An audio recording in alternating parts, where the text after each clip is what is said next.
శ్రీ గురుభ్యో నమః. సాధన చేసేటప్పుడు ఈ 7 చక్రాలు ఏముంటాయో అది ఎప్పుడు స్టార్ట్ అవ్వడం మూలాధారం నుంచి చెప్పాం కదా.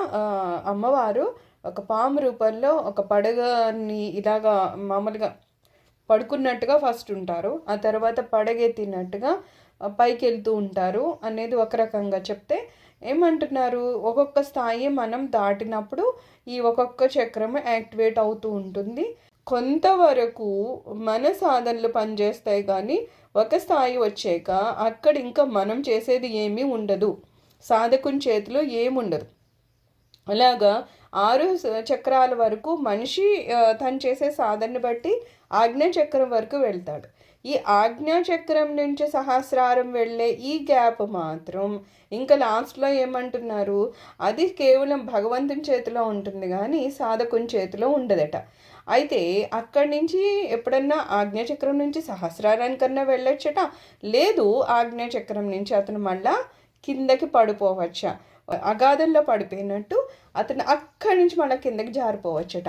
దాన్ని ఏమంటున్నారు, ఊర్ధ్వముఖ పతనము, పతనం అయిపోతాడు. అయితే అక్కడ విజయాన్ని సాధిస్తాడు, లేకపోతే అక్కడ మళ్ళా పతనం అయిపోయి మళ్ళా మూలాధారానికి కిందకి పడిపోతాడు. సో ఇలాగా ఈ చక్రాలలో ఇలా జరుగుతూ ఉంటుంది అంటారు. 6 చక్రం వరకునే సాధకుని చేతిలో ఉంది, అక్కడి నుంచి సహస్రారంకి వెళ్ళడం మాత్రము భగవంతుని చేతిలోనే ఉంది. అయితే అక్కడ వరకు వెళ్ళాడు కదండి, పైకి ఎలాగో వెళ్తాడా అంటే వెళ్ళకపోవచ్చు, అక్కడ కూడా పతనమయ్యే ఛాన్సెస్ ఉన్నాయి అని చెప్తారు. ఒక ఏదో బాక్సింగ్ చేసేవాడు వెళ్తున్నాడు అనుకో, వాడు అబ్బాయి నా ఒంటి మీద ఒక దెబ్బ తగలకూడదండి అంటే వాడు ఇంక అందులోకి వెళ్ళడు, ఎందుకంటే ఖచ్చితంగా అందులోకి వెళ్ళాక దెబ్బ తగులుతుంది. అలాగా ఈ సాధన చక్రాలు యాక్టివేట్ అవుతాయి అనుకునే వాడట, నేను పర్వాలేదు అలా పైకి వెళ్ళినా, లేదు ఆ దిశలో ఏమన్నా ఒకవేళ పడాల్సిన సమయం వస్తే కిందకి పడిపోయినా పర్వాలేదు అని దేనికైనా సిద్ధమైన వాడే ఈ సాధనలో ముందుకెళ్తాడంట.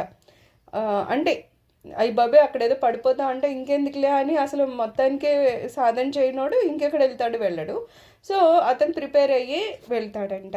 అయితే ఏమంటున్నారు, కొంతమంది ఆజ్ఞాచక్రం వరకు వచ్చేసరికి మనం నిన్న చెప్పుకున్నాం కదా, అక్కడ ఏముంటుంది, శాంతి అనేది ఉంటుంది.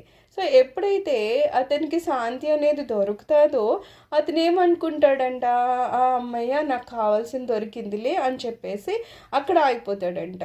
కానీ ఏమంటున్నారు, 6వ చక్రంలో ఆజ్ఞాచక్రంలో ఎక్కడైతే నీకు శాంతి దొరికిందో అక్కడ కాదు ఆగిపోవాల్సింది, అంతకు మించింది ఇంకోటి ఉందంటున్నారు. ఏంటది అని చెప్పినప్పుడు అదే అట, నువ్వు ఎప్పుడైతే అసలైన ఆ సహస్రారాన్ని చేరుకున్నావో అక్కడ నీకు ఏమర్థమవుతుందంట, కేవలం శాంతే కాకుండా ఏది అయితే నువ్వు పొందుతావో అది నీకు ఒక అనుభవాన్ని, అవగాహాన్ని కలుగజేస్తుందంట. ఎలాగా, ప్రపంచంలో ఏ వస్తువు అయితే చాలా ఇంపార్టెంట్ అని జనాలు దాని వెంట పడి తిరుగుతారో, లేకపోతే ఎంతో గంభీరంగా తీసుకుంటారో, అవి సాధకుడికి ఏమని అవగాహనకు వస్తుందట, ఇవన్నీ హాస్యాస్పదం అని చాలా సింపుల్గా తీసుకుందాం.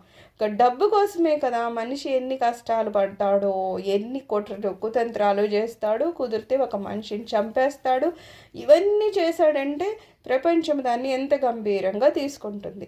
మరి అలాంటి వాళ్ళు నిజమైన మనము గురువుల దగ్గరికి వెళ్ళామనుకో, వాళ్ళ ఎదురుగుండా లక్షలు కోట్లు కుమ్మరించినా సరే వాళ్ళు ఏం చేస్తారు అంటే వాళ్ళు అందులో ₹1 వాళ్ళ కోసం ఖర్చు పెట్టరు. వాళ్ళు సరే ఏదైనా సేవకి దానికి ఎవరైనా ఉపయోగించండి అని సంస్థ వాళ్ళకి ఇస్తారే తప్పితే, అమ్మో ఇన్ని డబ్బులు ఉన్నాయి కదా అయితే వెంటనే చాలా మంచి బట్టలు కొనుక్కుందాము, గొప్ప గొప్ప కార్లు వేసుకొని తిరుగుదాము, అలా వాళ్ళకి ఉండదు. ఎందుకంటే అక్కడ వాళ్ళకి ఏ డబ్బు అయితే ప్రపంచానికి అంత గంభీరంగా తోచిందో వీళ్ళకి హాస్యాస్పదంగా ఉంది. అలానే సంసారం అనేది ఉంది, ఏదో సంసారంలోనే కొట్టుకొని ఇంకా జీవితాంతము భార్య పిల్లలు చూసుకోవడంలోనే అసలు ఇంకా ఏమి చేయడు మనిషి కదా.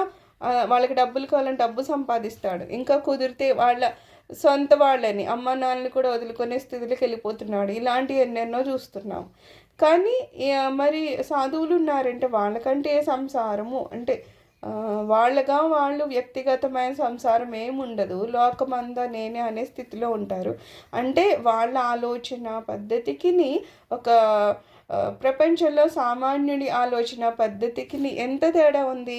ఈ తేడా ఎక్కడి నుంచి వస్తుందంటే వీళ్ళు చేసే సాధనల వలన చక్రాలు యాక్టివేట్ అవ్వడం వలన ఎప్పుడైతే ఈ ఆజ్ఞాచక్రం నుండి సహస్రారానికి సాధకుడు చేరుకుంటాడో, ఎవరైతే ఈ ప్రపంచంలో ఇది చాలా అవసరము అని అనుకున్నారో అది అవసరం కానిది అని చెప్పి ఈయనకి అనిపిస్తుంది అనమాట.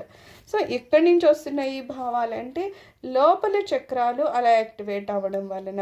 ఇక్కడ ఆజ్ఞాచక్రం వరకు వెళ్ళింది, శాంతి దొరికింది. ఆ తర్వాత ఈ ఎప్పుడైతే మహదానంద స్థితికి వెళ్ళాలో ఆ మధ్యలో చాలా కాలము సాధకుడు ఆగిపోతాడంట. అక్కడ ఆగిపోయి ఏం చేస్తాడంటే శాంతి అయితే దొరికింది, ఆ తర్వాత అతను మానసికంగా ప్రిపేర్ అవుతాడు.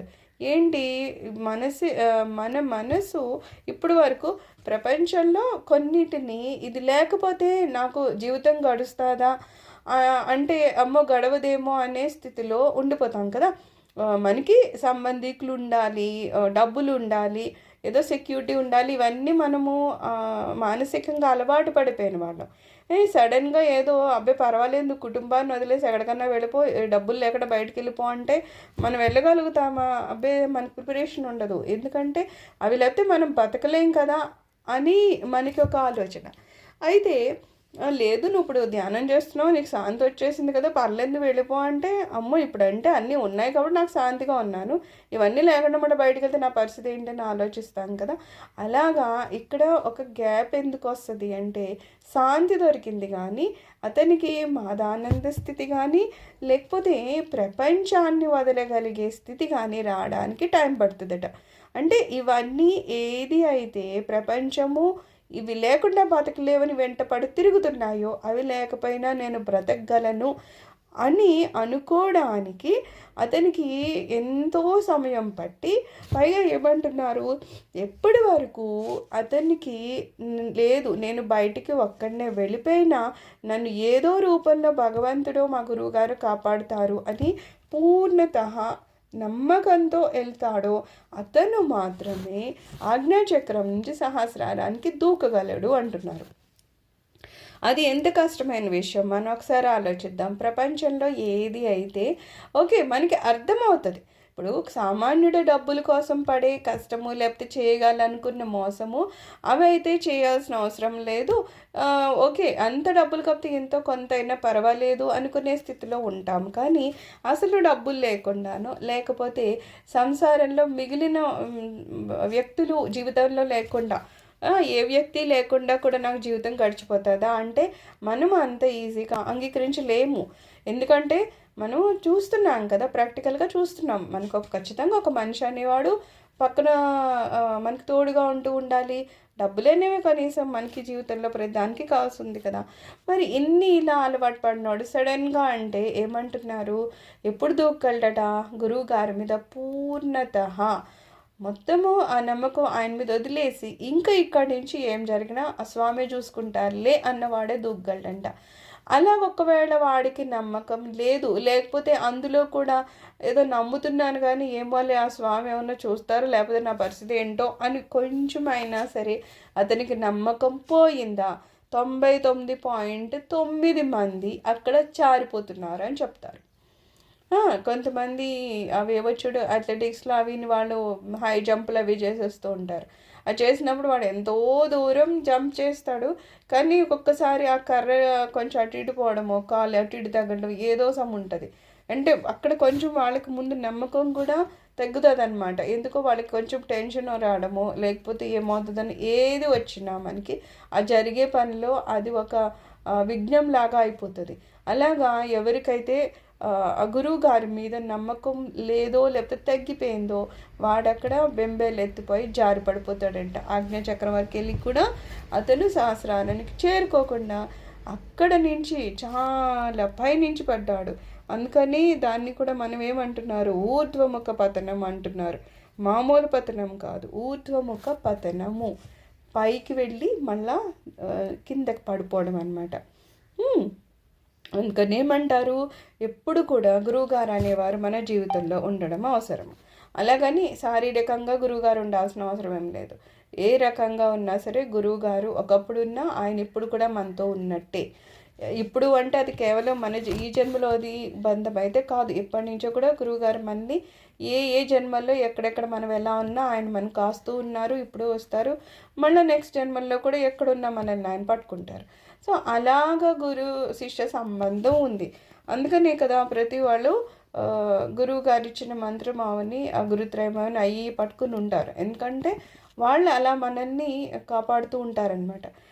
సర్వం శ్రీ గురుచరణారవిందార్పణమస్తు. లోకా సమస్త సుఖినో భవంతు. ఓం శాంతి శాంతి శాంతి.